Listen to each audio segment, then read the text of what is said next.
Assalamualaikum warahmatullahi wabarakatuh. Waalaikumsalam warahmatullahi wabarakatuh. Kurang kenceng. Assalamualaikum warahmatullahi wabarakatuh. Waalaikumsalam warahmatullahi wabarakatuh. Ya, kelas hari ini kita akan melanjutkan dari materi yang kemarin. Namun sebelumnya kita berdoa terlebih dahulu. Ayo pimpin doanya. Dipimpin doanya. Ya, berdoa mulai gitu. Berdoa mulai.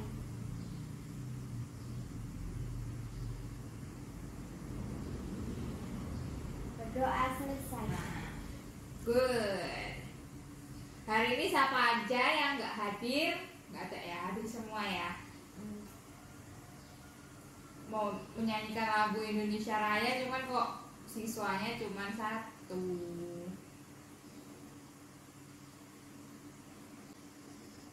Oke, kita hari ini akan belajar IPA. Ibu sebutkan kompetisi dasar dan indikatornya terlebih dahulu. Apa yang akan kita pelajari hari ini? Jadi kompetisi dasarnya yaitu menganalisis siklus air dan dampaknya pada peristiwa di bumi serta berlangsungan makhluk hidup. Itu kompetisi pertamanya. Sedangkan kompetisi keduanya yaitu membuat karya tentang skema siklus air berdasarkan informasi dari berbagai sumber. Indikator pencapaian kompetensi yang pertama yaitu melakukan percobaan tahap-tahap dan siklus air seperti evaporasi, kondensasi, dan presipitasi. Lalu yang kedua yaitu mendiskusikan siklus air dan dampaknya bagi peristiwa di bumi. Yang pertama kita akan buka buku pada halaman 52. Coba dibuka dulu.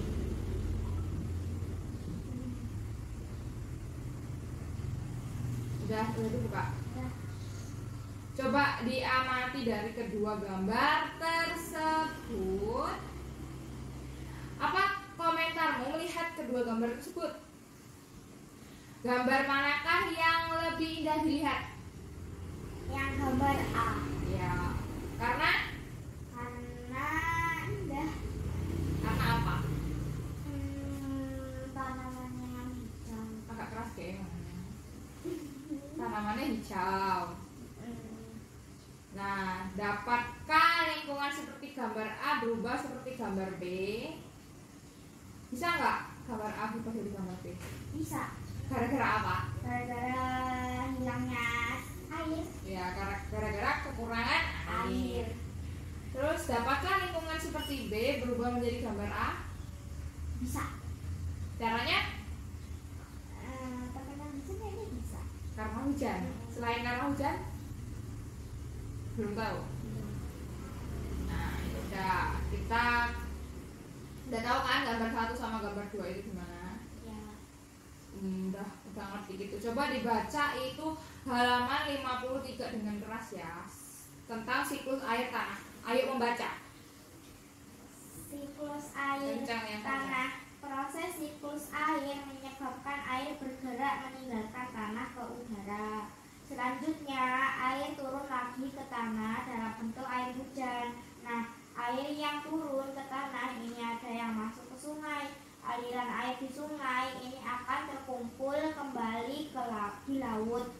Selain masuk ke sungai dan mengalir ke laut, ada juga air yang tergenang membentuk danau.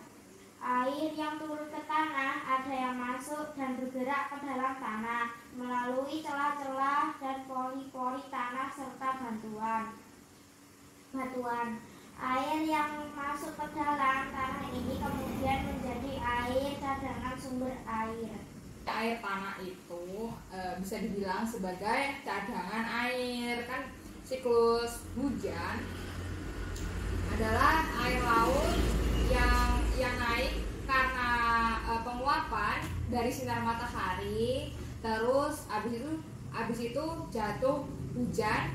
Airnya itu ada yang masuk ke dalam laut lagi, mengalir lagi, ada yang masuk ke dalam danau, ada yang masuk ke dalam tanah. Nah, yang masuk ke dalam tanah itu tadi disebut air tanah atau bisa disebut sebagai cadangan air. Air tanah itu termasuknya tuh kayak sumur itu loh, yang bisa kita gunakan airnya lagi gitu kan, cadangan air kan. Itu kalau air permukaan itu ya air yang ada di atas permukaan tanah, kayak air danau, apa air kolam atau kolam renang. Kamu kayaknya ngantuk terus ya, nggak semangat ini belajarnya. Yaudah kalau gitu tak kasih tugas, coba dibuka halaman 55, jelaskan siklus air tanah. 55. Oh, itu akan bawahnya ada siklus air tanah kan, peristiwa 1, peristiwa 2, peristiwa 3. Ini bukunya. Tolong dituliskan ke depan. Silakan.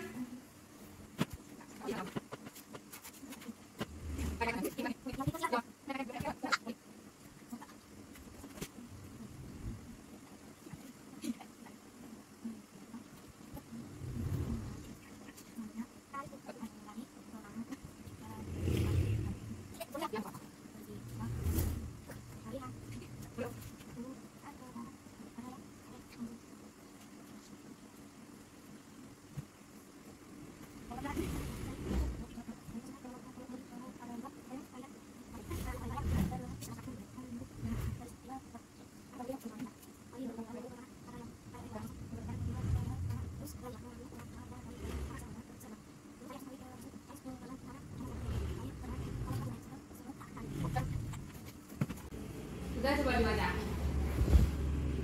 Peristiwa ke-1, proses siklus air menyebabkan air bergerak meninggalkan tanah ke udara. Selanjutnya air turun lagi ke tanah dalam bentuk air hujan. Jadi gimana nih siklusnya? Yang peristiwa pertama air tanah, terjadinya air tanah itu piye? Jadi itu siklus air. Kamu tahu siklus air tadi yang udah dijelasin sama ibu? Gimana coba? Siklus air. Jadi itu siklus air itu tadi kayak seperti air laut yang mengalami penguapan karena sinar matahari, terus membentuk titik-titik air, titik-titik air di awan yang disebut dengan kondensasi. Lalu nanti akan turun hujan. Nah, itu namanya siklus air. Nah, itu proses siklus air ini menyebabkan air banyak meninggalkan tanah ke udara. Ya kan, meninggalkan tanah ke udara toh dia. Kan naik ke atas dia gara-gara Terus ninggalin tanah. proses penguapan, evaporasi. Selanjutnya air turun lagi ke tanah dalam bentuk air hujan, ya kan? Proses siklus airnya. Terus yang peristiwa kedua dibaca lagi. Air yang turun ke tanah ada yang masuk ke sungai dan terkumpul kembali ke laut. Selain masuk ke sungai dan mengalir ke laut, ada juga air yang tergenang membentuk danau.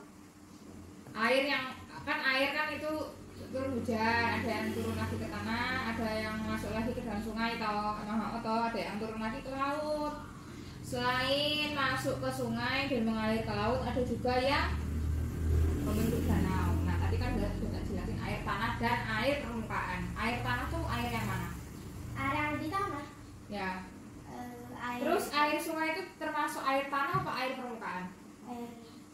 Air sungai. Air permukaan. Kenapa air permukaan?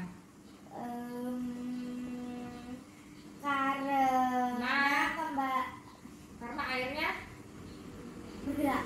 Karena airnya nggak masuk ke dalam tanah. Air sungai itu kan di atas permukaan tanah toh? Iya. Nah, itu namanya air permukaan. Kalau air tanah itu air yang masuk ke dalam permukaan tanah, kayak air yang di dalam sumur itu. Mudah. Dan terus peristiwa 3. Peristiwa ketiga, air yang turun ke tanah ada yang masuk dan bergerak ke dalam tanah melalui celah-celah dan pori-pori tanah serta batuan.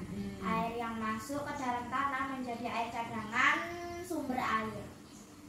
Ya, air yang masuk ke dalam tanah menjadi cadangan untuk manusia ini buat hidup, buat cuci piring, buat cuci baju, buat minum, itu semua itu dari cadangan air tanah yang dari air hujan masuk ke dalam tanah menjadi air tanah. Nah, itu jadi air cadangan untuk kita semua manusia. Jadi seperti itu. Jadi udah tahu bedanya air tanah dan air permukaan. Tahu nggak? Kalau air tanah itu apa? Kalau air tanah tadi yang masuk ke dalam tanah. Kalau air hujan? Kalau air hujan yang masuk ke dalam sungai. Kalau air hujan. Kalau air permukaan? Kalau air permukaan tuh ya nggak masuk ke dalam tanah. Air yang ada di atas permukaan Tanah. ya. Terus selanjutnya kita akan membuka halaman 56.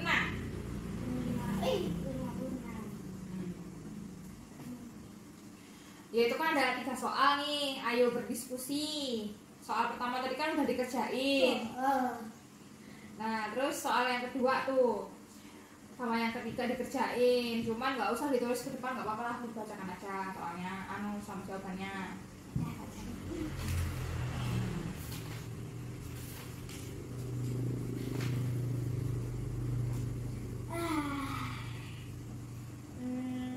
Tulislah faktor yang mempengaruhi berkurangnya ketersediaan air tanah. Itu tadi nomor 2 ya. Faktor-faktor yang mempengaruhi berkurangnya ketersediaan air.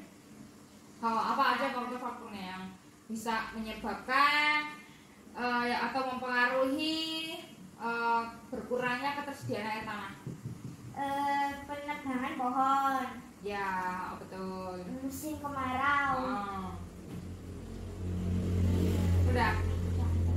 Terus yang nomor 3? Nomor 3 banyak menanam pohon. Soalnya dulu.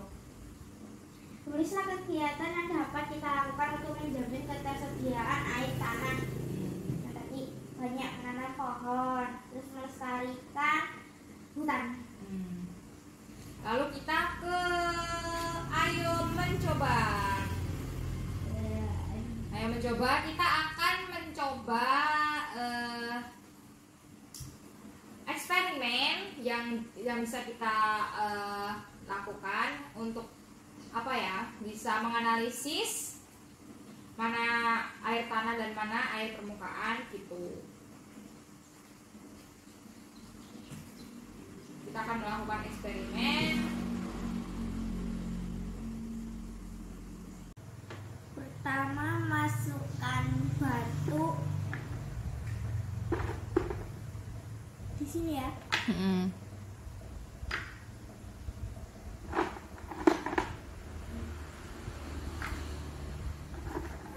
Berapa banyak sampai kebek ya? Ya nggak usah banyak-banyak, nggak apa-apa. Terus ini aja. Terus yang gelas kedua, masukkan bata.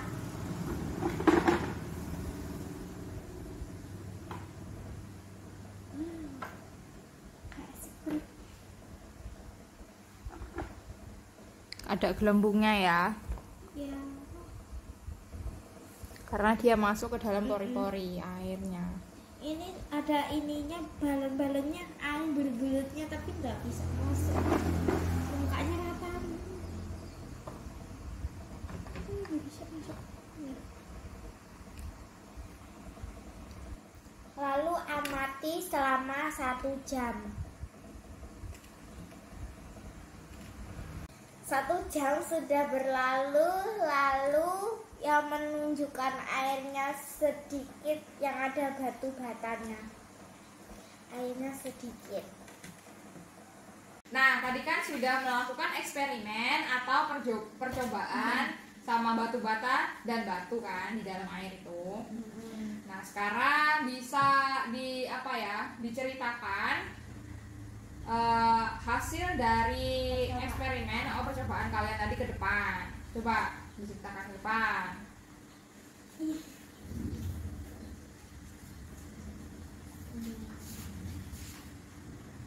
Dari hasil percobaan tersebut, gelas berisi batu bata menunjukkan terbentuknya air tanah. Batu bata terbuat dari tanah liat yang dapat menyerap air. Sebaliknya, yang berisi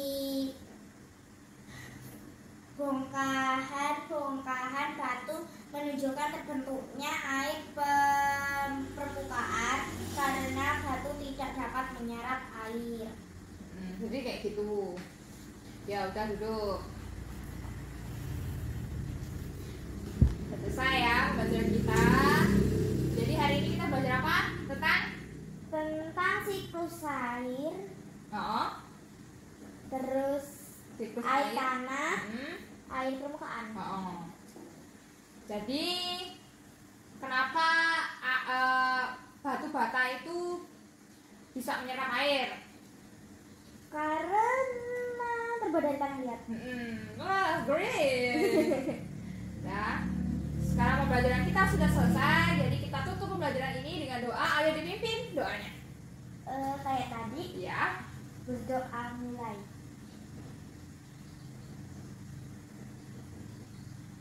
Berdoa selesai. Ya. Kita cukupkan pembelajaran hari ini.